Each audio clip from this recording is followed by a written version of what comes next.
Hello tout le monde, j'espère que vous allez bien. Aujourd'hui on se retrouve pour une nouvelle vidéo spéciale Shiseido et nous allons réaliser ensemble ce petit make-up facile, rapide et très lumineux. J'espère en tout cas que ce tuto vous plaira.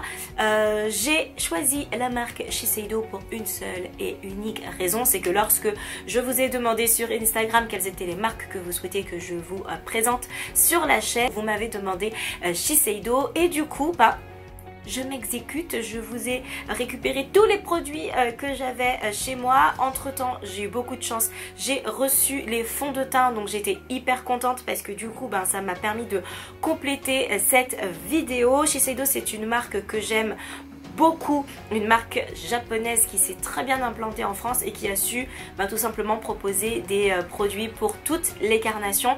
Et c'est très bien de préciser qu'une marque asiate possède des produits pour toutes les carnations parce que c'est pas toujours le cas. Je suis absolument fan des packaging que je trouve à la fois simple mais très sobre et très chic et que je trouve vraiment très classe. Et voilà, donc j'espère que vous allez apprécier cette vidéo autant que moi j'ai pris plaisir en fait à la faire, et j'espère que vous apprécierez ce tuto également. C'est parti. Je vais commencer par le gel crème hydratant pour venir tout simplement hydrater mon visage. Je vous ai déjà parlé de ce gel crème plusieurs fois sur le blog. J'adore sa texture en version un petit peu gel comme ça. Il est parfait pour les peaux comme moi, très sèches en fait. Quand vous sortez de la douche, vous avez besoin d'une bonne hydratation mais qui va regraisser ensuite. Donc il faut une texture qui soit pas trop grasse non plus. Et on va continuer avec le fond de teint et j'en ai deux, le Chrono Skin Self Refreshing.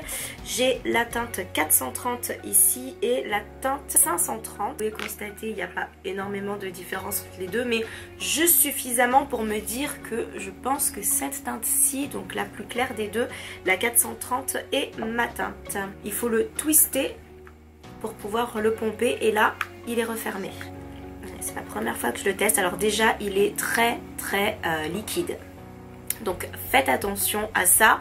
Je vous conseille du coup d'en mettre un tout petit peu d'abord pour commencer et de tout simplement venir ensuite rajouter si nécessaire.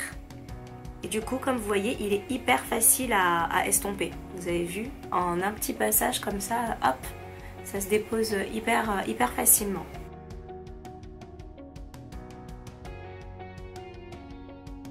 Alors je dirais que la couvrance est quand même assez moyenne. Je vais voir en rajoutant une pompe si ça va venir tout simplement combler mes petites imperfections ou si on va continuer à les voir pour savoir si c'est une vraie couvrance moyenne ou si la couvrance elle est tout simplement modulable. Hop, hop, là et surtout ici et là où j'ai des petites imperfections. Ouais, la couvrance c'est une vraie couvrance moyenne. Je dirais même léger à moyen, parce que si vous en mettez un tout petit peu comme moi au départ, c'est plutôt léger. Si vous avez de très grosses imperfections, je ne pense pas que ce soit quelque chose qui va vous intéresser si vous voulez vraiment les camoufler. Après j'ai vraiment l'impression que ma peau elle respire tellement c'est léger. Effectivement oui. Je comprends le petit côté rafraîchissant comme précisé.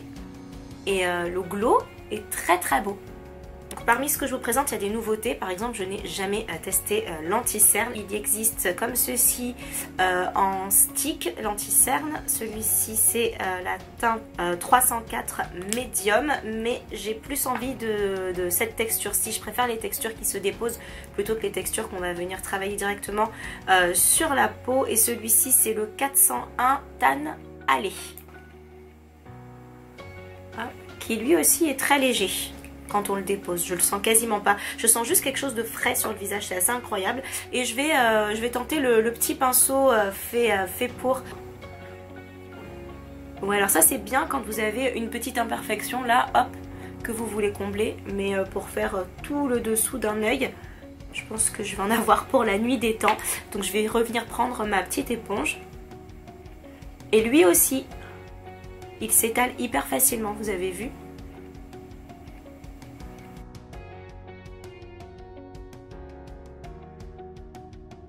il est également hyper lumineux.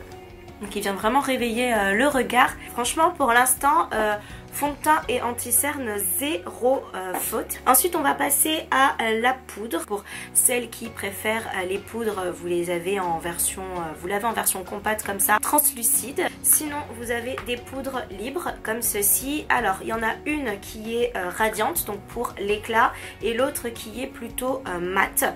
Donc moi je vais partir sur le radiant, puisque vu qu'on est dans un petit mood de glowy, on va continuer, et je vais utiliser la petite houppette. Il y a un petit filet dessus.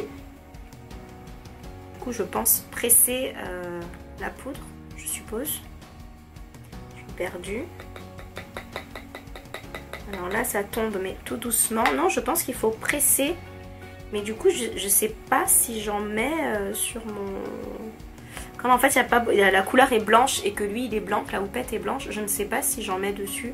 Si je fais avec mon doigt... Ah si si, elle est hyper légère. Vous voyez le blanc ici sur mon doigt. Donc si en fait, on peut tourner et venir poudrer au-dessous des yeux. Côté yeux, j'ai deux palettes. J'ai la Miyuki Street Nude en teinte 01, comme ceci, qui est une très jolie palette de nude. Et j'ai la Cat Street Pop, la 07, avec des jolies teintes dans les tons violets. Sinon vous avez également des petits fards comme ceci, individuels en espèce de petite poudre pressée comme ça, très très belle. Je vais venir mettre sur toute la paupière mobile ce petit marron ici qui est très très très joli et très lumineux avec un pinceau plat.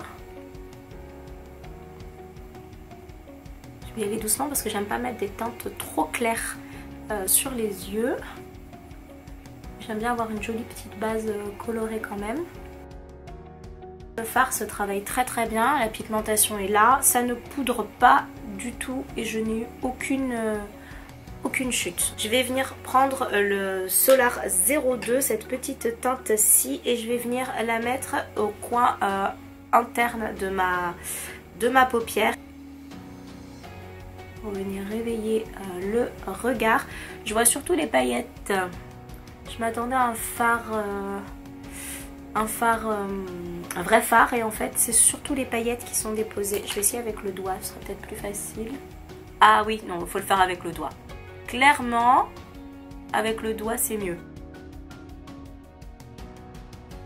J'aime bien le côté un peu flouté, donc je vais prendre un pinceau pas trop précis, un pinceau boule comme ceci. Je vais venir récupérer le violet de la palette Pop 07 pour le mettre en coin externe de ma paupière. Là, et revenir mélanger les deux teintes juste au-dessus.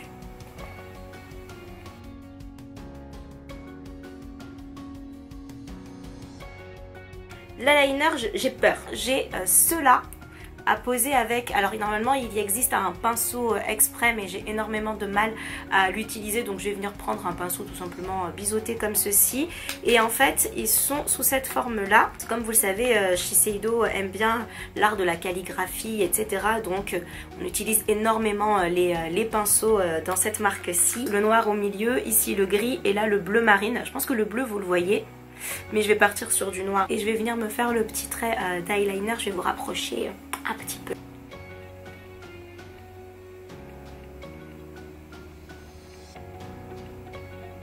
J'ai pas du tout l'habitude de faire des traits d'eyeliner avec ce genre de choses. Je sais pas faire moi. C'est super dur. Je pense qu'il faut une excellente dextérité et il faut vraiment être habitué. Ça demande vraiment pas mal d'expérience, je dirais. Ça va, hein? Ça va. Ça pourrait être mieux, mais très franchement, ça pourrait être bien pire.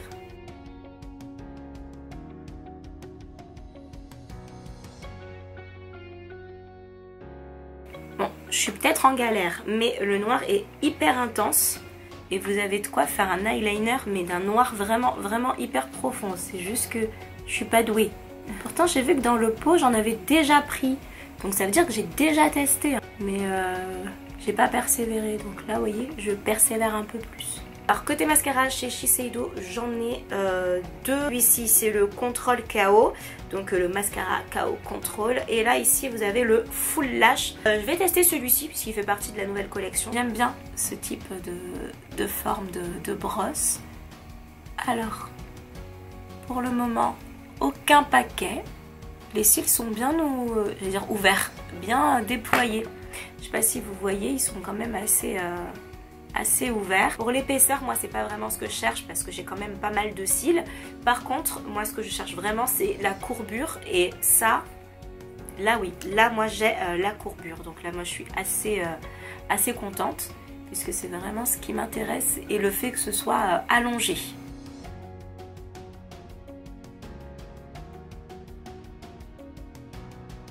Alors côté blush, vous avez la version comme ceci, c'est le Berry Down 08. Je vais partir sur celui-ci qui me correspond bien plus et qui correspond à ma carnation. Est-ce qu'on y va tous? Ouh, j'en ai pris peut-être un petit peu trop. Alors on va finir de ce côté avec ça. Ce qu'il y a de bien quand vous prenez des gros pinceaux comme ça, c'est que vous avez toujours un côté qui est bien propre. Et avec le côté propre, moi je viens toujours un petit peu estomper quand je fais des bêtises. Je n'ai pas d'highlighter chez Shiseido, mais est-ce que j'en rajoute? Est-ce que j'irai pas chercher un petit peu d'highlighter chez Estée Lauder pour rester dans le même ordre de prix?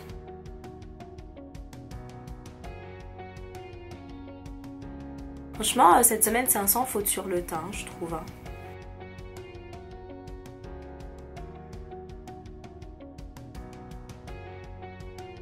Et on va passer au rouge à lèvres et nous aurons terminé. Donc on a des rouges à lèvres avec différents finis, avec un fini gel. Avec cette teinte-ci qui est la 219. Ah mais j'aurais dû faire ça ici. En fait il y a juste à le poser. Et ça se décide. Ici nous avons la 216 qui est plus foncée. Comme ça, donc c'est assez glow hein, et on voit quand même ma couleur en dessous, donc ça reste quand même assez léger. Ici donc ceux-là ont des finis mat, il s'agit de la teinte 512. Je vais vous présenter que des teintes qui sont toujours dans mes tons. Vous avez ceux-là, très jolis finis hydratants. Je vais commencer par le 124, le Desert Quartz. Qui lui, alors je vous le montre comme ça, mais c'est vraiment celui que je vais utiliser pour mettre au centre des lèvres. Le 620, le Curious Cassis. Ils sont hydratants mais ils ont un fini qui est quand même mat. J'aime bien celui-ci.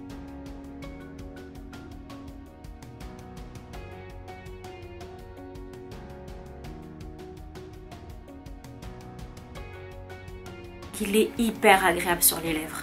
Je pense que vous le voyez de toute façon qu'il a cette espèce de fini gélifié hyper agréable. Et bien voilà, cette vidéo est désormais terminée, j'espère qu'elle vous a plu. J'espère que vous avez pu découvrir de long en large en travers la marque Shiseido et que ça vous a donné envie de la découvrir aussi à votre tour et surtout que vous avez pu voir l'étendue proposée par la marque et notamment pour moi toujours le plus important en termes de teint, parce que vraiment le teint c'est pour moi le plus important dans une marque de make-up avant de m'intéresser à tout le reste. Je vous en ai déjà parlé. J'espère en tout cas que vous avez passé un bon moment avec moi. On se retrouvera à partir d'ici maintenant les mercredis et les dimanches à 18 h pour une nouvelle vidéo. D'ici là, je vous souhaite d'excellentes continuité de fête et je vous dis à très vite. N'oubliez pas de vous abonner ou de regarder l'une de mes dernières vidéos et de mettre des petits pouces. Je vous fais tout plein de bisous et je vous dis à très vite. Salut!